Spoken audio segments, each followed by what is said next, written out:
రెండు విషయాలు గ్రహించిన వాడు అతిశయించొచ్చు. ఈ భూమి మీద కృప చూపుచు నీతిని జరిగించువాడు, న్యాయమును జరిగించువాడు అయినటువంటి ఆ అద్వితీయ సత్యదేవుణ్ణి తెలుసుకోవాలి. ఆయనను పరిశీలనగా తెలుసుకోవాలి. సెకండ్ స్టెప్ అది. ఫలానా వాడు దేవుడని గ్రహించడం మొదటి స్టెప్. ఆయనను పరిశీలనగా తెలుసుకోవడం. దేవుడు ఎవరో గ్రహించడం ఒక ఎత్తు, ఆయనలో ఇమిడి ఉన్న మర్మ వ్యక్తిత్వాన్ని గ్రహించడం ఇంకొక ఎత్తు. అలనాడు యూదులు కూడా యెహోవాయే దేవుడని నమ్మారు. కానీ ఆ దేవునిలో దాగినటువంటి మానవ పోలిక, హ్యూమన్ లైక్నెస్ను వారు గ్రహించలేకపోయారు. ఈనాడు మనం కూడా దేవుడు ఒకడే అని చెప్పుకుంటున్నాం, చెప్పిందే చెప్పుకుంటున్నాం, ఒకరు చెప్పిందే మళ్ళీ ఇంకొకరు చెప్తున్నాం. దేవుడు ఒకడే అనే విషయంలో అనుమానం లేదు.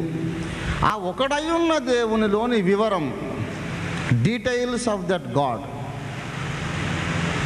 డీటెయిల్స్ విచ్ ఆర్ కాంప్రహెన్సిబుల్, తెలుసుకొనదగినటువంటి వివరాలు ఏమిటంటే, నేను కొన్ని విషయాలు మీకు చెప్పాను. ఆ విషయాలు అలా ఉన్నవి కనుక ఆ దేవుణ్ణి పరిశీలనగా మనం తెలుసుకోవాలని ప్రభువు కోరుతూ ఉన్నాడు. ఆయన యొక్క స్వభావములో మన వంటి పోలిక, ఆయన అంతర్గత వ్యక్తిత్వములోని ఆయన బీయింగ్, ఆయన ఉనికిలో మనకున్న పోలిక, దాన్ని మనం పరిశీలనగా తెలుసుకోవాలని దేవుడు కోరుతూ ఉన్నాడు. అలా తెలుసుకొనగలిగిన నాడే మనిషి ధన్యుడు, భాగ్యవంతుడు. అతడే మోక్షానికి యోగ్యుడు, స్వర్గానికి యోగ్యుడు. ప్రియులారా, నేను ముందుగా చాలా విషయాలు పాయింట్ వైజ్గా నేను మీకు విన్నవించాను. దేవుడు ఒక్కడేనని బైబిల్ కూడా చెబుతోంది, నేను కూడా నమ్ముతున్నాను. ఆ విషయంలో మళ్ళీ ఎవరు రెట్టించి నొక్కి చెప్పాల్సిన అవసరం లేదని చెప్పాను. ఆ దేవుని గూర్చిన వ్యక్తిత్వము చాలా అగోచరము అన్నాను. అది బైబిల్లో కొంత ఇక్కడ కొంత అక్కడ వస్తుందని చెప్పాను. బైబిల్లోని సకలమైన వచనములను సమాన గౌరవంతో అంగీకరించి వాటికి ఇస్లామిక్ ఒబీడియన్స్తో లోబడినప్పుడు విధిగా మనకు తెలుస్తున్న విషయం, మానవునిలో త్రివిధ భాగములు ఎలాగున్నాయో దేవునిలో అలాగున్నవని మనకు తెలుస్తోంది అని కూడా నేను విన్నవించాను. నేను చెప్పిన ఈ విషయాల్లో దేనితో కూడా నా సహోదరుడు విభేదించలేదు, దాన్ని వారు విభేదించలేదు. దేవుడు ఒక్కడే అని బైబిల్ చెబుతోంది అనే దాన్ని వారు విభేదించలేదు. దేవుని వాక్యం కొంత ఇక్కడ కొంత అక్కడ వస్తుందనే దాన్ని వారు విభేదించలేదు. దేవుడు అగోచరుడు గనక ఆయనకు మనం ఒక సింపుల్ డెఫినేషన్ ఇవ్వలేం అనే దాన్ని కూడా వారు విభేదించలేదు. మానవుడు దేవుని పోలికలో చేయబడ్డాడు అనే దాన్ని వారు విభేదించలేదు. ఒకవేళ ఈ విషయాల్లో వారు మౌనం దాల్చటం పూర్ణాంగీకారమో అర్ధాంగీకారమో నాకు తెలియదు, కానీ వారికి నా కృతజ్ఞతలు తెలియజేస్తున్నాను. ఇకపోతే సమాజాన్ని సంస్కరించడం, ఇస్లామిక్ అండ్ క్రిస్టియన్ సొసైటీస్ ఏకము కావడం, ప్రపంచానికి ఆశీర్వాదకరంగా ఉండడం, ఈ విషయాలు వారు చెప్పారు. నాకు ఆ విషయంలో విభేదం లేదు. ముందే నేను తొలి పలుకుల్లో అదే ఆశ వ్యక్తం చేశాను. ముస్లిం సోదరులు, క్రైస్తవ సోదరులు ఒకరినొకరు అర్థం చేసుకొని అన్నదమ్ములుగా భాయిగా కలిసిమెలిసిపోతే మనం ప్రపంచాన్ని ముందుకు నడిపించగలం, ప్రపంచాన్ని స్వర్గధామం చేయగలం. ఆ విషయంలో వారికి నాకు విభేదం లేదు. ఇకపోతే ఒకటే ఒక పాయింట్ వారు లేవనెత్తింది, నేను సమాధానం ఇవ్వవలసిన ఒక పాయింట్ ఉంది. ఎందుకంటే వారు చెప్పిన ఏ పాయింట్తో కూడా నాకు విభేదం లేదు. ఎందుకంటే ముగ్గురు అనొద్దు అన్నారు. అవును, అనొద్దని నేను అంటున్నానుగా, ఒకడే అని అంటున్నాను. బస్సులో డ్రైవర్ సీట్లో కూర్చున్నవాడు ఒకడే, అలాగే విశ్వ సింహాసనం మీద కూర్చున్నాడు ఒకడే అంటున్నాను. కనుక వీఆర్ ఇన్ టోటల్ అగ్రిమెంట్. నేను చెప్పిందే వారు ఒప్పుకున్నారు, వారు చెప్పిందే నేను అందులో ఇక మళ్ళీ వేరే కొనసాగింపు ఎక్స్టెన్షన్ అవసరం లేదు. ఒకటే ఒక పాయింట్ వారన్నది నేను వివరించాల్సింది ఏంటంటే, దేవుడు ఒక్కడని క్రైస్తవులు అంటున్నారు, కానీ 33 కోట్ల దేవతలు ఉన్నారు అని నమ్ముతున్న హిందూ సమాజం కూడా ఏమంటుంది?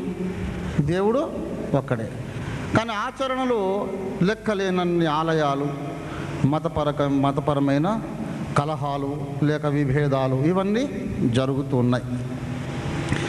ఒక్కడే అని నోటితో చెప్తే సరిపోయిందా? ఆచరణలో ఒకటిగానే చూపించాలి కదా అని అన్నారు. ఇది వారి సందేహమే, అది వారి ప్రశ్నగా నేను స్వీకరించి దానికి జవాబు చెప్తున్నా. ఇలాంటి కొన్ని ప్రశ్నలు, సందేహాలు ఉన్నందుచేతనే యూదులు కానీ, ఈనాడు యెహోవా సాక్షులు కానీ, ముస్లిం సోదరులు కానీ ఈ సందేహాలను బట్టి త్రిత్వ దైవత్వాన్ని గ్రహించలేకపోయారు. ఈ విషయం చెప్తున్నా వినండి. ఆచరణలో ఒకటిగానే చూస్తున్నాం. నేను మీ ఇంటికి వచ్చాను, మీరు నా ఆత్మను సంతోషపెట్టడానికి చూస్తారు. మంచి మాటలు చెప్పి, దయగల మాటలు చెప్పి నా ఆత్మను సంతోషపెట్టే ప్రయత్నం చేస్తారు.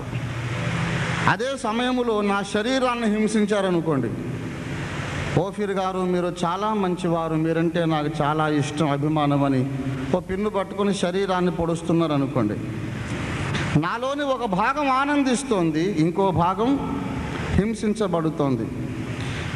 లేక శరీరాన్ని మీరు చాలా ప్రేమించి శరీరానికి మాలిష్ చేసి బిర్యానీ భోజనం పెట్టి మనస్సు గాయపడే మాటలు మాట్లాడుతున్నారు అనుకోండి, ఆత్మ బాధపడుతోంది, శరీరం సుఖపడుతోంది. అట్లే ఒక మనిషిని ప్రేమిస్తే అతనిలోని 3 భాగాలను సుఖపెట్టాలని చూస్తాం. అట్లాగే ఏకదేవుణ్ణి మనం ప్రేమించినప్పుడు తండ్రి, కుమార, పరిశుద్ధాత్మలు ముగ్గురిని ప్రేమిస్తాం. ఆ ముగ్గురు అనే మాటకు అపార్థం చేసుకోకండి. కింగ్ సాల్మన్ గారు నేను, ముస్తాక్ అహ్మద్ గారు వేరు, నేను వేరు, బాలయ్య గారు వేరు, నేను వేరు, ఇద్దరం, అలాంటి మాట కాదు. ఇక్కడ ఒక విషయం మీకు మనవి చేస్తాను. దేవుని గూర్చిన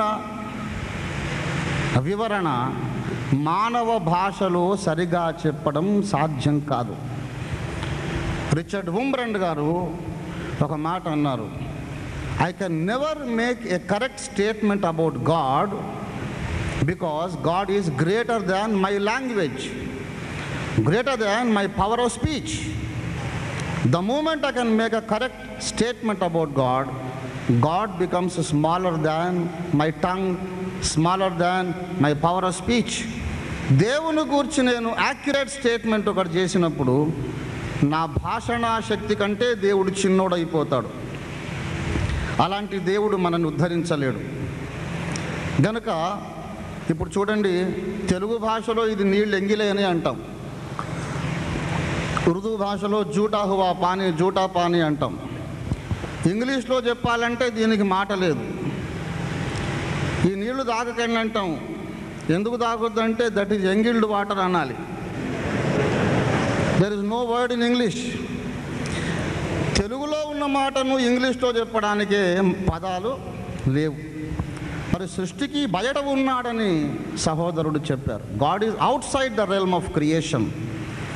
సృష్టిజాలమంతా ఒక వర్గం, దీనికి బయట దేవుడు ఉన్నాడు. మరి ఆయనను మన భాషలో వివరించడం ఎంత కష్టం. అందుకే ఈ శరీరము, ఆత్మ, ప్రాణం ఉంది చూశారు. శరీరానికి ఆకలేస్తే రొట్టె ముక్క చాలు, కానీ ఆత్మకున్న ఆకలిని రొట్టె తీర్చలేదు. ఆత్మకు వేరే రొట్టె కావాలి. శరీరానికి, ఆత్మకు వేరు వేరు రొట్టె ఎట్లా కావాలో, మరి మనస్సును ఉల్లాసపరచడానికి మాటలు చాలు, శరీరం ఆకలి తీర్చడానికి మాటలు చాలు, అన్నం కావాలి. ఈ మనలోని బహుళ వ్యక్తిత్వానికి వేరువేరు అవసరాలు ఎలాగున్నాయో దేవునిలోని త్రివిధ భాగాలను మేము అలాగున గుర్తిస్తున్నాం. మనస్సు కొంచెం విశాలం చేసుకోవాలి. ఒక బత్తాయి పండును చూడగానే తొనలెట్ట అన్ని కలిపి బత్తాయి ఎలాగంటాము, మేము తండ్రి, కుమార, పరిశుద్ధాత్మను కలిసి ఒక దేవుడు అంటున్నాం, ముగ్గురు అంటం లేదు. కానీ ఆ బస్సు డ్రైవర్ని తీసుకుందాం, డ్రైవర్ గారు ఒకడే, కానీ ఆత్మ డ్రైవరే, ప్రాణము డ్రైవరే, శరీరము డ్రైవరే. సమాధిలో ఉన్నవాడు ధనవంతుడే, అక్కడ మరి పాతాళములు అగ్నిలో కాలుచున్నవాడు ధనవంతుడే. ఈ కొంచెం విశాల హృదయం చేసుకొని